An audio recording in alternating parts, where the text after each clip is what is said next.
तर आज आमच्याकडे आहे हळद. मग सकाळी सगळ्यांनी नाश्ता वगैरे केला आणि रेडी होऊन मंडपात आलो. आता दुपारी इथे नवरीला हळदी उठणे लावायचा फंक्शन सुरू होता. ते झाल्यावर सगळ्यांना एकमेकांना हळद लावून खूप एन्जॉय केला आणि मग आम्ही आलो जेवायला. आता दुपारच्या जेवणामध्ये होता चिकन रसा, चिकन सुक्का, भाकरी आणि भात.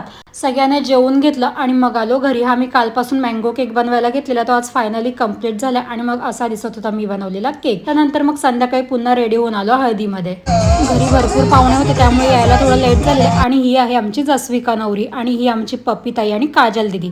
त्यानंतर मग आम्ही आलो जेवायला. रात्रीच्या जेवणामध्ये होतं बिर्याणी, सुका जवळा, मटण आणि आमच्या आगरी लोकांच्या हळदीतली फेमस डाळमुंडी आणि भाकरी. मस्त जेवून वगैरे घेतलं. त्यानंतर आम्ही आलो पुन्हा मंडपात.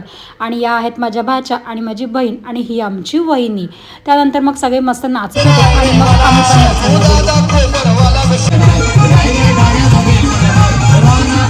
आणि मग ऑर्केस्ट्राचे गाणे संपल्यावर यांची गाणी चालू होते.